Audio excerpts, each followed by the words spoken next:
എല്ലാവർക്കും സ്വാഗതം. ഞാൻ നിങ്ങളുടെ റീന മിസ് ആണ്. ഇനി നമ്മൾ അടുത്ത പോർഷൻ പഠിക്കാൻ പോകുന്നത് സെൻട്രിഫ്യൂഗേഷൻ ആണ്. നമ്മൾ പഠിച്ചുകൊണ്ടിരിക്കുന്നത് എന്താണെന്ന് എല്ലാവർക്കും അറിയാലോ. മിക്സറിൽ നിന്നും അതിന്റെ കൺസ്റ്റിറ്റ്യൂവന്റ് പാർട്ടിക്കിൾസിനെ എങ്ങനെ വേർതിരിക്കാം, അതിനുള്ള മെത്തേഡ്സ് ആണ് ഇപ്പൊ നമ്മൾ പഠിക്കുന്നത്. ഇനി അടുത്തൊരു മെത്തേഡാണ് സെൻട്രിഫ്യൂഗേഷൻ എന്ന് പറയുന്നത്. നോക്കൂ, ഞാൻ ജസ്റ്റ് ഒന്ന് വായിച്ചു തരാം. ടെക്സ്റ്റ് ബുക്ക് നോക്കൂ. This is A method for separating components from a mixture based on the difference in mass of particles. അതായത് സെൻട്രിഫ്യൂഗേഷൻ എന്ന് പറയുന്നത് നമ്മൾ കൺസ്റ്റിറ്റ്യൂവന്റ് ആയിട്ടുള്ള പാർട്ടിക്കിൾസിനെ വേർതിരിക്കാൻ പല പല രീതികളാണ് ഉപയോഗിക്കുന്നത്. ഡിസ്റ്റിലേഷൻ ഉപയോഗിച്ചു, ഫ്രാക്ഷണൽ ഡിസ്റ്റിലേഷൻ ഉപയോഗിച്ചു, സബ്ലിമേഷൻ ഉപയോഗിച്ചു, സെപ്പറേറ്റിംഗ് ഫണൽ ഉപയോഗിച്ചു. അടുത്തൊരു മെത്തഡാണ് സെൻട്രിഫ്യൂഗേഷൻ. അപ്പൊ ഈ സെൻട്രിഫ്യൂഗേഷൻ എന്ന് പറയുന്നത് ഏത് കേസിലാണ് ഉപയോഗിക്കുക എന്നറിയോ? മിക്സ്ചറിലുള്ള പാർട്ടിക്കിൾസിന്റെ മാസിന് ഡിഫറൻസ് ഉണ്ടാവണം. അത്യാവശ്യം ഡിഫറൻസ് മാസുകൾ തമ്മിലുണ്ടെങ്കിൽ അത്തരം കമ്പോണൻസിനെ വേർതിരിക്കാനാണ് നമ്മൾ എന്ത് ഉപയോഗിക്കുന്നത്? സെൻട്രിഫ്യൂഗേഷൻ ഉപയോഗിക്കുന്നത്. ഉണ്ടാവും based on the difference in the mass of particles. ഈ മെത്തേഡ് നമ്മുടെ ഡെയിലി ലൈഫിൽ നമ്മൾ എവിടെ ഉപയോഗിക്കാൻ നോക്കൂ. This method is used in clinical laboratories to separate blood cells from blood samples. നമ്മൾ ലാബിലൊക്കെ ബ്ലഡിന്റെ സാമ്പിൾ കൊടുത്തു കഴിഞ്ഞാൽ അവർ അതിൽ നിന്നും ബ്ലഡ് സെൽസിനെ വേർതിരിക്കാൻ വേണ്ടിയാണ് സാധാരണയായിട്ട് നമ്മൾ ഈ സെൻട്രിഫ്യൂഗേഷൻ ഉപയോഗിക്കുന്നത്. നിങ്ങൾ കണ്ടിട്ടുണ്ടാവും മിക്കവരും ലാബിൽ ഇങ്ങനെ ഒരു ഇൻസ്ട്രുമെന്റ്. നോക്കൂ, ഇങ്ങനെ ഒരു ഇൻസ്ട്രുമെന്റ് നിങ്ങൾ മിക്കവരും ലാബിൽ കണ്ടിട്ടുണ്ടാവണം.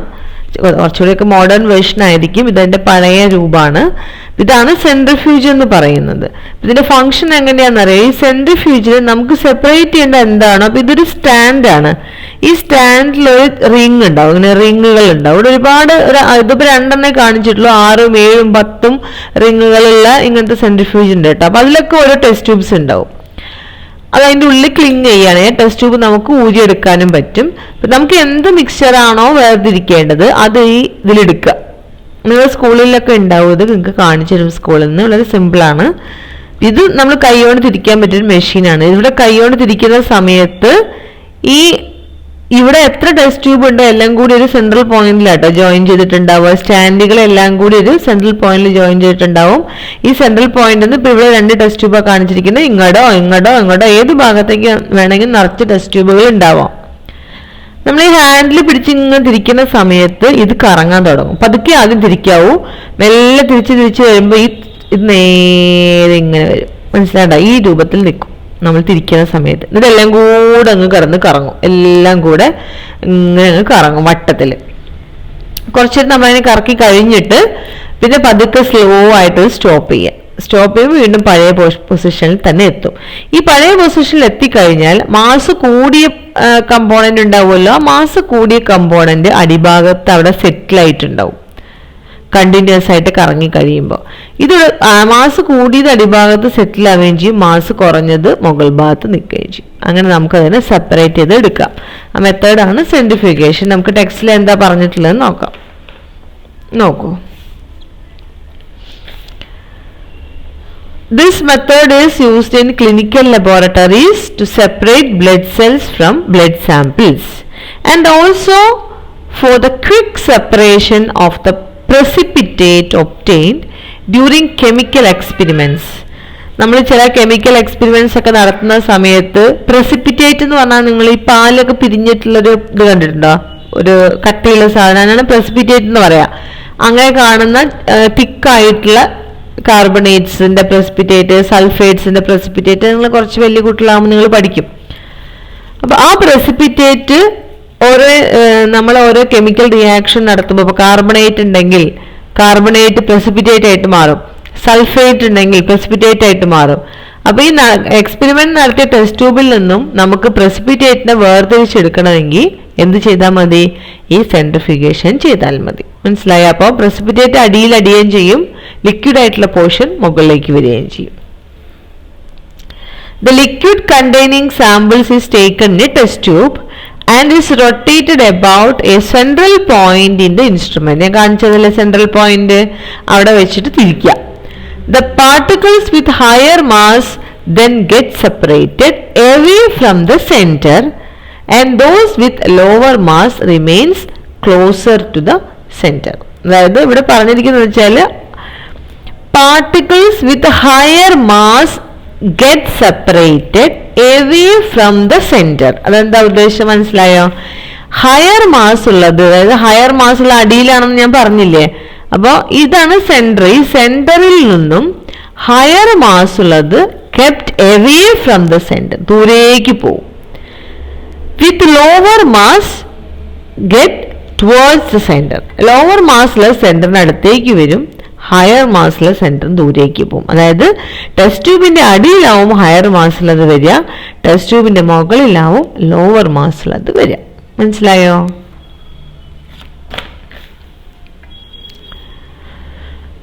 ഒന്നുകൂടി ഞാൻ വായിക്കാം. This is A method for separating components from A mixture based on the difference in mass of particles. This method is used in clinical laboratories to separate blood cells from blood samples and also for the quick separation of precipitate obtained during chemical experiments. രണ്ട് യൂസുകൾ നമ്മൾ പഠിച്ചു കേട്ടോ. Blood samples blood cells separate ചെയ്യാൻ, പിന്നെ എന്താണ് experiments ഒക്കെ നടത്തുമ്പോൾ form ചെയ്യുന്ന precipitate സെപ്പറേറ്റ് ചെയ്യാൻ. The liquid containing the sample is taken in a test tube and is rotated about a central point in the instrument. The particles with a higher mass then get separated away from the center, with lower mass remains closer to the center. മനസ്സിലായോ? ഇപ്പൊ ഇതിന് daily ലൈഫിൽ ഇതിന്റെ പഴയ രൂപ, പണ്ട് കാലത്ത് തന്നെ ഇതൊക്കെ ഉപയോഗിച്ചു വന്നിരുന്നു എന്ന് നമുക്ക് മനസ്സിലാക്കാൻ വേണ്ടി ഒരു എക്സാമ്പിൾ പറയാം. നിങ്ങൾ ഈ തൈരൊക്കെ കടയുന്നത് കണ്ടിട്ടുണ്ട്. ആ കടയെന്ന് പറഞ്ഞ ഒരു സാധനം ഇങ്ങനെ വെച്ചിട്ട് ഇങ്ങനെ ഒരു കോല് വെച്ച് ഇങ്ങനെ തിരിക്കും ഈ തൈരിന്റെ ഉള്ളിലൊക്കെ. അപ്പൊ ഇവിടെ ഒരു വട്ടത്തിലുള്ളൊരു സാധനം ഉണ്ടാവും കേട്ടോ, വട്ടത്തിൽ കടകോല് എന്ന് അതിനെ പറയാം. അമ്മമാരോടൊക്കെ ചോദിച്ചാൽ അവർ പറഞ്ഞുതരും. അപ്പൊ ആ കടകോല് ഈ തൈരിന്റെ ഉള്ളിലോട്ടിട്ട് ഇങ്ങനെ തിരിച്ചു കഴിഞ്ഞാല് ഈ സാധനത്തിൽ വെണ്ണ ഇങ്ങനെ ഊറി വരും, വെണ്ണയായിട്ട് ഇങ്ങനെ വരും, ഊറി വരും. അപ്പൊ ഇത് പഴയ സെൻട്രിഫ്യൂജാണ് നമ്മുടെ അമ്മമാരുടെ പഴയ കാലത്തുള്ള. അപ്പൊ അത് ഇവിടെ ഇതിലും പറ്റും കേട്ടോ, അത് അങ്ങനെ ചെയ്യാൻ വേണ്ടി ഇതിലും പറ്റും. ഇനി ഇവിടെ നോക്കൂ, ഇതിന്റെ കോളത്തിൽ ഒരു ഇത് കൊടുത്തിട്ടുണ്ട്, നോക്കൂ. In order to separate insoluble particles in a liquid mixture on the basis of their mass difference, centrifuge is used. അതായത് മിക്സ്ചറിലെ ഒരു പാർട്ടിക്കിള് അല്ലെങ്കിൽ ഒരു കമ്പോണന്റ് ഇൻസൊല്യൂബിൾ ആയിരിക്കണം, അതായത് അതങ്ങോട്ട് അലിഞ്ഞു പോവില്ല. അങ്ങനെയുള്ള കേസിലാണ് നമ്മൾ എന്ത് യൂസ് ചെയ്യുക? സെൻട്രിഫ്യൂജ് യൂസ് ചെയ്യുക. ആ ഇൻസൊല്യൂബിൾ ആയ പാർട്ടിക്കിൾസിന് മാസ് കൂടുതലും ആയിരിക്കും. മിക്കവാറും കേസിൽ ഇൻസൊല്യൂബിൾ ആയി കിടക്കുന്ന പാർട്ടിക്കിൾസിനാണ് മാസ് കൂടുതൽ ഉണ്ടാവുക. This process is centrifugation. മനസ്സിലായോ? സെൻട്രിഫ്യൂഗേഷൻ ആണ് അത്. ഇനിയിപ്പോൾ മോർ ആയിട്ട് നമ്മൾ പറയുകയാണെങ്കിൽ നിങ്ങൾക്ക് ഇപ്പോൾ butter, we can separate butter from curd ഒക്കെ എക്സാമ്പിൾ ആയിട്ട് പറയാം കേട്ടോ. ഈ വേറൊരു മെത്തേഡാണ്, അതിൽ പറഞ്ഞിട്ടുണ്ട് കേട്ടോ. This method is used for separating butter from curd. Okay, അപ്പൊ 2-3 യൂസ് നമ്മൾ പഠിച്ചു. ഇനി അടുത്ത് നമുക്ക് പഠിക്കാനുള്ളത് ക്രൊമാറ്റോഗ്രഫിയാണ്. വളരെ ചെറുതായിട്ട് നിങ്ങൾക്ക് ഇതിൽ പറയുന്നുള്ളൂ ക്രൊമാറ്റോഗ്രാഫി. ഇത് വലിയ ക്ലാസ്സിലെത്തുമ്പോൾ നമുക്ക് ഒരുപാട് പഠിക്കാനുള്ള കാര്യമാണ് ക്രൊമാറ്റോഗ്രാഫി. നോക്കൂ, put a black spot using a sketch pen on one end of a filter paper. Filter paper നിങ്ങൾ കണ്ടിട്ടുണ്ടോ എന്ന് എനിക്കറിയില്ല. ഫിൽറ്റർ പേപ്പർ എന്ന് പറഞ്ഞിട്ടുണ്ടെങ്കിൽ നമ്മൾ അരിച്ചെടുക്കാനൊക്കെ വേണ്ടി ഉപയോഗിക്കുന്ന ഒരു പേപ്പറാണ്. അതായത് ഒരു പേപ്പർ തന്നെയാണ്. ആ പേപ്പറിൽ ധാരാളം ഹോൾസ് ഉണ്ടാവും. ധാരാളം ഹോൾസ് നമുക്ക് കണ്ണുകൊണ്ട് നോക്കിയാലും കാണാൻ പറ്റില്ല. അത്രയും മൈന്യൂട്ടായിട്ടുള്ള ഹോൾസ് ഉള്ള സാധാരണ ലാബുകളിലൊക്കെ വട്ടത്തിലുണ്ടാവും. ഫിൽറ്റർ പേപ്പർ എന്ന് പറഞ്ഞാൽ ഫണലിനുള്ളിലൊക്കെ വെക്കാൻ വേണ്ടി പാകത്തിന് അത് വട്ടത്തിൽ കട്ട് ചെയ്തിട്ടാണ് വെച്ചിട്ടുണ്ടാവുക. നല്ലൊരു ഷേപ്പ് വട്ടത്തിലായിട്ടും കിട്ടും. നമുക്കറിയാം, നിങ്ങൾ സ്കൂളുകളിലൊക്കെ അത് കാണിച്ചു തരും. ഇപ്പം നമ്മളിപ്പോൾ നേരത്തെ പറഞ്ഞില്ലേ, പ്രസിപ്പിറ്റേറ്റ് ഒക്കെ അരിച്ചെടുക്കാനൊക്കെ വേണ്ടി അത് യൂസ് ചെയ്യാം കേട്ടോ, ഫിൽറ്റർ പേപ്പർ എന്ന് പറയാം. ഇപ്പം ഇവിടെ ഒരു ഫിൽറ്റർ പേപ്പർ എടുത്തിട്ട് ആ ഫിൽറ്റർ പേപ്പറിനെ ഇങ്ങനെ ഈ ഷേപ്പിലൊന്ന് കട്ട് ചെയ്തെടുക്കുക, റിബൺ പോലെ. എന്നിട്ട് അതിനെ നമ്മൾ വാട്ടറിൽ ഡിപ്പ് ചെയ്ത് വെക്കുകയാണ്. ബീക്കറിൽ കണ്ടില്ലേ, ഫുള്ളായിട്ട് ഡിപ്പ് ചെയ്തിട്ടില്ല. ആ ഫിൽറ്റർ പേപ്പറിന് 1 സെന്റിമീറ്റർ മാറിയിട്ട് നമ്മൾ ഒരു ബ്ലാക്ക് ഇങ്ക് കൊണ്ട് ഒരു സ്പോട്ട് വെച്ചിട്ടുണ്ട്. അപ്പൊ ഫിൽറ്റർ പേപ്പർ വാട്ടറിനെ അബ്സോർബ് ചെയ്യും. മനസ്സിലായോ? What can be observe when water level in the filter paper ascends. Ascend ചെയ്യാന്ന് പറഞ്ഞിട്ടുണ്ടെങ്കിൽ അസെൻഡിങ്ങും ഡിസെൻഡിങ് ഓർഡറുകൾ പഠിച്ചിട്ടുണ്ടാവില്ലേ മാത്സിലൊക്കെ. അസെൻഡ് ചെയ്യുന്ന കയറി പോവുക, ഡിസെൻഡിങ് ചെയ്യാന്ന് ഇറങ്ങി വരിക. ഈ ഫിൽട്ടർ പേപ്പർ പ്രത്യേകം ഇത് വലിച്ചെടുക്കും, ഈ വെള്ളത്തിനെ നിന്ന് വലിച്ചെടുക്കും. വെള്ളം പതുക്കെ പതുക്കെ ഇങ്ങനെ മുകളിലോട്ട് കയറി വരും. ആ കയറി വരുന്നതിനനുസരിച്ച് സെക്കൻഡ് ഫിഗർ നോക്കൂ, കണ്ടോ? ഇത് കയറി വരുന്നതിനനുസരിച്ച് ഇവിടെ നിങ്ങൾക്ക് ഡിഫറെന്റ് ആയിട്ടുള്ള കളർ സോണുകൾ കാണാൻ പറ്റും. ഈ ക്രോം എന്ന് പറഞ്ഞതിന് എന്താ അർത്ഥം എന്നറിയോ? കളർ എന്നുള്ളതാണ്. ക്രൊമാറ്റോഗ്രഫി, കളറിനനുസരിച്ച് നമ്മൾ, അതായത് കളറിനനുസരിച്ച് ഇതിനെ സെപ്പറേറ്റ് ചെയ്യുക എന്നുള്ളതാണ് അർത്ഥം. അപ്പൊ what can be inferred from the different colours found in the filter paper. നമ്മൾ ആകെ ഒരു ബ്ലാക്ക് സ്പോട്ടേ ഇവിടെ ഇട്ടിട്ടുള്ളൂ, പക്ഷെ കുറച്ചു നേരം കഴിഞ്ഞപ്പോൾ ഇത് ഡിഫറെന്റ് കളേഴ്സ് ആയിട്ട് മാറി. അപ്പൊ ഇതിൽ നിന്ന് നമ്മൾ എന്താ മനസ്സിലാക്കേണ്ടതെന്ന് അറിയോ? ഈ ബ്ലാക്ക് കളർ എന്ന് പറയുന്നത് ബ്ലാക്ക് മാത്രമല്ല, ബ്ലാക്കും റെഡും ബ്ലൂവും എല്ലാം കൂടെ ചേർത്തിട്ടാണ് ഈ ബ്ലാക്ക് കളർ ഉണ്ടാക്കിയിട്ടുള്ളതെന്നാണ് മനസ്സിലാക്കേണ്ടത്. ഇതിൽ നിന്ന് നിങ്ങൾക്ക് എന്താ മനസ്സിലായത്? എന്തിന്റെ ബേസിലായിരിക്കും നമ്മൾ ഈ ക്രൊമാറ്റോഗ്രാഫി യൂസ് ചെയ്യുക? ഈ ബ്ലാക്ക് ഇങ്ക് എന്ന് പറഞ്ഞാൽ അതിനുള്ളിൽ ഡിസോൾവ് ചെയ്തതാണ് ബ്ലാക്കും റെഡും ബ്ലൂവും എല്ലാം, അല്ലെ? അപ്പൊ ആ മിക്സ്ചറിനുള്ളിൽ എല്ലാം ഡിസോൾവ് ചെയ്തിട്ടുണ്ട്. ഒരു മിക്സ്ചറിലുള്ള കമ്പോണൻസ് എല്ലാം സൊല്യൂബിൾ ആണെങ്കിൽ നമ്മൾ യൂസ് ചെയ്യുന്ന മെത്തേഡാണ് എന്ത്? ക്രൊമാറ്റോഗ്രഫി എന്ന് പറഞ്ഞിട്ടുണ്ടെങ്കിൽ നോക്കൂ, chromatography is the method used to separate more than one solute dissolved in the same solvent. എന്താ സൊല്യൂട്ട് എന്ന് പറഞ്ഞാൽ അറിയില്ലേ? സൊല്യൂട്ട് എന്ന് പറഞ്ഞാൽ നമ്മൾ എന്താണോ ഇട്ടിട്ട് സൊല്യൂഷൻ ഉണ്ടാക്കാൻ വേണ്ടിയിട്ട് നമ്മൾ എന്താണോ ഡിസോൾവ് ചെയ്യിക്കുന്നത്, ആ ഡിസോൾവ് ചെയ്യിക്കുന്ന സാധനത്തിന് നമ്മൾ പറയുന്ന പേരാണ് സൊല്യൂട്ട്. സോൾവെന്റ് എന്ന് പറഞ്ഞാൽ എന്താണ്? എന്തിലാണോ ഡിസോൾവ് ചെയ്യിക്കുന്നത് അതാണ് സോൾവെന്റ് എന്ന് പറയുന്നത്. മനസ്സിലായോ? അപ്പൊ നമ്മൾ ഷുഗർ സൊല്യൂഷൻ എന്ന് പറയുന്നത് നമ്മൾ, അല്ലെ? ഷുഗർ സൊല്യൂഷനിൽ എന്താണ് സോൾവെന്റ്? എന്തിലാണ് നമ്മൾ ഡിസോൾവ് ചെയ്യിക്കുന്നത്? വാട്ടറിലാണ്. അപ്പൊ വാട്ടർ ഈസ് എ സോൾവെന്റ്. എന്താണ് അവിടെ ഡിസോൾവ് ചെയ്യിക്കുന്നത്? ഷുഗർ ആണ്. Sugar is the solute. അപ്പൊ സൊല്യൂട്ടും സോൾവെന്റും ചേർന്നാലാണ് എന്തായി മാറുക? സൊല്യൂഷൻ ആയിട്ട് മാറുക. ജസ്റ്റ് അറിയാൻ വേണ്ടി പറഞ്ഞതാണ്. Chromatography is the method used to separate more than one solute. അപ്പൊ ഇവിടെ എന്തൊക്കെ സൊല്യൂട്ട് ഉണ്ടായിരുന്നു? ആ ഇങ്കില് റെഡ് ഉണ്ടായിരുന്നു, ബ്ലൂ ഉണ്ടായിരുന്നു, ബ്ലാക്ക് ഉണ്ടായിരുന്നു, അല്ലെ? This method was first employed for separating coloured substances and hence this process came to be known as chromatography. അപ്പൊ ആദ്യം ഈ കളറുമായിട്ട് ചേർന്നിട്ടുള്ള കാര്യങ്ങളെ സെപ്പറേറ്റ് ചെയ്യിക്കാനാണ് നമ്മൾ ഈ മെത്തേഡ് ഉപയോഗിച്ച്. അങ്ങനെയാണ് എന്ത് പേര് വന്നത്? ക്രൊമാറ്റോഗ്രഫി എന്ന പേര് വന്നത്. നോക്കൂ, look at some of the occasions where chromatography is employed. നമ്മുടെ നിത്യജീവിതത്തിൽ ക്രൊമാറ്റോഗ്രഫി ഉപയോഗിക്കുന്ന, സെപ്പറേഷൻ പ്രോസസ് ഉപയോഗിക്കുന്ന സമയങ്ങൾ എന്തൊക്കെയാണ്? To separate components from dyes. Dye എന്ന് പറഞ്ഞാൽ കളറാണ്. കളറിൽ നിന്നും അതിന്റെ കമ്പോണൻസിനെ സെപ്പറേറ്റ് ചെയ്യാം. ഈ ഡൈ എന്ന് പറയുമ്പോൾ നിങ്ങൾ തലേ തേക്കുന്ന ഡൈ മാത്രം ഡൈ എന്ന് ചിന്തിക്കരുത്. ഡൈ എന്ന് പറഞ്ഞാൽ കളർ എന്നാണ് അർത്ഥം. നമ്മൾ ക്ലോത്ത്സിലൊക്കെ ഡൈ അടിക്കും, അപ്പൊ അങ്ങനത്തെ dye. To separate poisonous substances mixed with blood. ബ്ലഡുമായിട്ട് ചേർന്നിട്ടുള്ള പോയിസണസ് ആയിട്ടുള്ള സബ്സ്റ്റൻസ് വല്ലതും ഉണ്ടോ എന്ന് അറിയാൻ നമ്മൾ എന്ത് ഉപയോഗിക്കും? ക്രൊമാറ്റോഗ്രഫി ഉപയോഗിക്കും. ഇനി ഇവിടെ നോക്കൂ, ഇവിടെ ജസ്റ്റ് ഒരു ഇത് കള്ളിയിൽ കൊടുത്തിട്ടുണ്ട്, ഞാൻ പറഞ്ഞുതരാം. അഡ്സോർപ്ഷൻ ആണ് ഈ ക്രൊമാറ്റോഗ്രഫിയിൽ ബേസിക് എന്ന് പറഞ്ഞാൽ. എന്താണ് അഡ്സോർപ്ഷൻ എന്ന് പറഞ്ഞാൽ അറിയോ? അഡ്സോർബ് ചെയ്യാന്ന് പറഞ്ഞാൽ ഒന്നിന്റെ പുറത്ത് മറ്റൊന്ന് പോയി. ചെറുതായിട്ട് നിങ്ങൾക്ക് എളുപ്പത്തിൽ മനസ്സിലാവുന്ന രീതിയിലാട്ടോ ഞാൻ പറഞ്ഞിരുന്നത്. കാരണം ഈ അഡ്സോർപ്ഷൻ എന്നൊക്കെ പറഞ്ഞാൽ വലിയ വലിയ ടോപ്പിക്സ് ആണ്. ഇപ്പൊ 2 സെക്കൻഡ് കൊണ്ട് നിങ്ങൾക്ക് മനസ്സിലാവുന്ന രീതിയിൽ ഞാൻ പറഞ്ഞുതരാം. അഡ്സോർബ് ചെയ്യാന്ന് പറഞ്ഞാൽ ഒന്നിന്റെ പുറത്ത് മറ്റൊന്ന് പോയി സ്റ്റിക്ക് ചെയ്യുക. അതാണ് നമ്മൾ ശരിക്കും അഡ്സോർപ്ഷൻ എന്ന് പറയാം. Capillarity is the phenomenon by which liquids rise through micropores against gravitation. ഈ ക്യാപ്പില്ലാരി ഇവിടെ ഇങ്ങനെ വെള്ളം അങ്ങനെ കയറി പോകുന്നു നമ്മൾ പറഞ്ഞു, അല്ലെ? വെള്ളം അങ്ങനെ കയറി പോകുന്നു ഫിൽറ്റർ പേപ്പറിലേക്ക്. അത് ക്യാപ്പിലാരിറ്റി മൂലമാണ് കയറുന്നത്. ശരിക്കും നമ്മൾ പഠിച്ചത് എന്താണ്?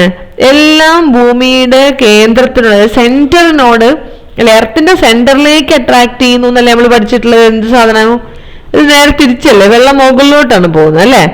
അപ്പൊ എർത്തിന്റെ അട്രാക്ഷന് ഗ്രാവിറ്റേഷൻ എഗെയിൻസ്റ്റ് ആയിട്ട് ലിക്വിഡ്സ് മൈക്രോപോർസ്, ചെറിയ ചെറിയ ഹോൾസിലൂടെ മുകളിലോട്ട് കയറുന്ന പ്രോസസ്സ് നമ്മൾ പറയുന്ന പേരാണെന്ത്? കാപ്പിലാരിറ്റി. നിങ്ങൾ തിരിയിലൂടെ എണ്ണ കയറുന്നതും ഇത് കണ്ടിട്ടില്ലേ? മഷി ഒരു ചോക്കിലേക്ക് കയറുന്നത്, അല്ലെങ്കിൽ മഷി ഒരു നമ്മൾ കോട്ടണിലേക്ക് കയറുന്നത് ഒക്കെ ഇങ്ങോട്ട് ശരിക്കും പറഞ്ഞ എർത്തിന്റെ സെന്ററിലേക്ക് വരുന്നതിന് എഗെയിൻസ്റ്റ് ആയിട്ട് തിരിഞ്ഞ് മുകളിലോട്ട് കയറിപ്പോവുക. അതിന് പറയുന്ന പ്രോസസ്സാണ് നമ്മൾ ശരിക്കും പറഞ്ഞാൽ കാപ്പിലാരിറ്റി എന്ന് പറയുന്നത്. അതാണ് ഇതിന്റെ ബേസ് ആയിട്ട് നമ്മൾ ഉപയോഗിക്കുന്നത്. The solute particles move along with the solvent which rises through the micropores in the filter paper. ഇപ്പൊ ഇവിടെ ഈ വാട്ടർ ഇങ്ങനെ കയറി പോയപ്പോ അതിന്റെ കൂടെ എന്തും കയറി? സൊല്യൂട്ട് പാർട്ടിക്കിൾസ്, ഈ ഇങ്കും മുകളിലോട്ട് കയറിപ്പോയി അല്ലേ?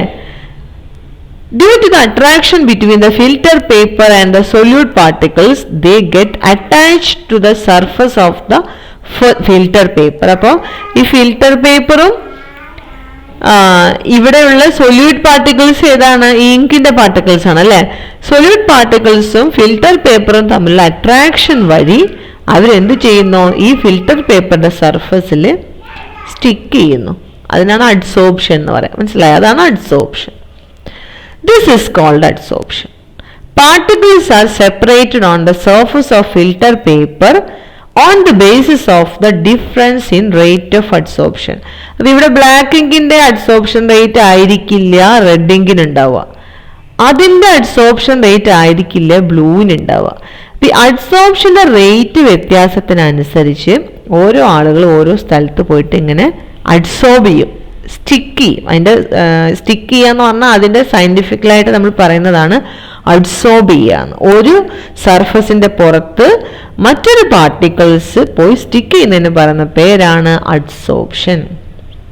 കുറച്ച് കഴിഞ്ഞാൽ അബ്സോർപ്ഷൻ നമ്മൾ പഠിച്ചിട്ടുണ്ടാവും അല്ലെ? ഉള്ളിലോട്ട് വലിച്ചെടുക്കാൻ എന്താ പറയാ? അബ്സോർപ്ഷൻ. ഇത് ഉള്ളിലോട്ട് വലിച്ചെടുക്കുകയല്ല, മുകളിൽ പോയിട്ട് സർഫസിൽ പോയിട്ട് ഇങ്ങനെ സ്റ്റിക്ക് ചെയ്യാണ്. അതിന് പറയുന്ന പേരാണ് അഡ്സോർപ്ഷൻ. മനസ്സിലായല്ലോ? അപ്പോൾ ഈ ക്രൊമാറ്റോഗ്രാഫി വർക്ക് ചെയ്യുന്നത് രണ്ട് കാര്യങ്ങളുടെ ബേസിലാണ്. ഒന്നാമത്തെ കാര്യം എന്താണ്? കാപ്പിലാരിറ്റിയാണ്. കാപ്പിലാരിറ്റി ഉള്ളത് കൊണ്ടാണ് വാട്ടർ മുകളിലോട്ട് കയറിപ്പോകുന്നത്. മനസ്സിലായല്ലോ? ഗ്രാവിറ്റിക്ക് അനുസരിച്ച് ശരിക്കും വാട്ടർ താഴത്തോട്ട് വരേണ്ടതാണ്. ഇവിടെ ഗ്രാവിറ്റേഷൻ എഗെയിൻസ്റ്റ് ആയിട്ട് സ്മോൾ പോഴ്സിലൂടെ ലിക്വിഡ് മുകളിലോട്ട് കയറുന്ന പ്രോസസ്സ് നമ്മൾ പറയുന്ന പേരാണ് കാപ്പിലാരിറ്റി. ആ പ്രോസസ്സ് വഴി വാട്ടർ ഇങ്ങനെ മുകളിലോട്ട് കയറി പോകുമ്പോൾ അതിന്റെ കൂടെ എന്തും കയറിപ്പോവും? ഇവിടുത്തെ സൊല്യൂട്ട് ആയിട്ടുള്ള ഇങ്ക് പാർട്ടിക്കിൾസും കയറിപ്പോവും. ഇങ്ക് പാർട്ടിക്കിൾസിന് എന്ത് പ്രോപ്പർട്ടി ഉണ്ട്? അഡ്സോർപ്ഷൻ പ്രോപ്പർട്ടി ഉണ്ട്. പക്ഷേ അതിലുള്ള കൺസ്റ്റിറ്റ്യൂന്റ് പാർട്ടിക്കിൾസിന്റെ അഡ്സോർപ്ഷൻ പ്രോപ്പർട്ടി എല്ലാ ഇങ്ക് അതായത് ഡിഫറെന്റ് കളർ ഇങ്കിന് ഡിഫറെന്റ് ആണ്. അപ്പൊ അവര് പോയിട്ട് പല പല സ്ഥലത്താണ് അഡ്സോർബ് ചെയ്യുക. മനസ്സിലായോ? അപ്പോൾ അഡ്സോർപ്ഷന്റെ റേറ്റിനനുസരിച്ച് ഓരോരുത്തർ ഓരോ സ്ഥലത്ത് പോയി അങ്ങ് സ്റ്റിക്ക് ചെയ്യും. അപ്പൊ നമുക്ക് മനസ്സിലായില്ലേ ഏതൊക്കെ ഇതിൻ്റെ ഉള്ളിലുണ്ടെന്നുള്ളത്? മനസ്സിലായോ? വളരെ സിമ്പിൾ അല്ലേ? സംശയമൊന്നുമില്ലല്ലോ. ഇപ്പൊ നമ്മളെ ചാപ്റ്റർ കഴിഞ്ഞു കേട്ടോ. നമ്മുടെ ചാപ്റ്റർ കഴിഞ്ഞു. ഇതൊക്കെ നിങ്ങൾ വായിക്കുക. വളരെ എളുപ്പമുള്ള കാര്യമാണ്. നിങ്ങൾക്ക് എല്ലാവർക്കും ഇത് നന്നായിട്ട് മനസ്സിലായിട്ടുണ്ടാവും എന്ന് ഞാൻ വിചാരിക്കുന്നു. നിങ്ങൾ കുറേ പ്രാവശ്യം ടെക്സ്റ്റ് ബുക്കുമായിട്ട് നിങ്ങൾ നല്ലോണം പരിചയമാവണം. നന്നായി ടെക്സ്റ്റ് ബുക്ക് വായിക്കുക. നമ്മൾ അടുത്ത ക്ലാസ്സിൽ നമ്മൾ ഇതിൻ്റെ തന്നെ എക്സസൈസുകൾ, ഇതിലുള്ള ക്വസ്റ്റ്യൻ ആൻസറുകൾ ചെയ്ത് വർക്കൗട്ട് ചെയ്യാണ് ചെയ്യുക. അപ്പം തൊട്ടടുത്തത് കാണാൻ മറക്കരുത്. ഇതിൻ്റെ എക്സസൈസ് ആണ് ഞാൻ നിങ്ങൾക്ക് അടുത്ത ക്ലാസ്സിൽ പരിചയപ്പെടുത്താൻ പോകുന്നത്. അത് കഴിഞ്ഞിട്ട് നമ്മൾ ഒരു ചാപ്റ്റർ ഫിസിക്സ്, ഒരു ചാപ്റ്റർ മാത്സ് ഒക്കെ പഠിക്കും. അപ്പം എല്ലാവരും നന്നായി പഠിക്കുക, നല്ല കുട്ടികളായിട്ടിരിക്കുക. ബൈ.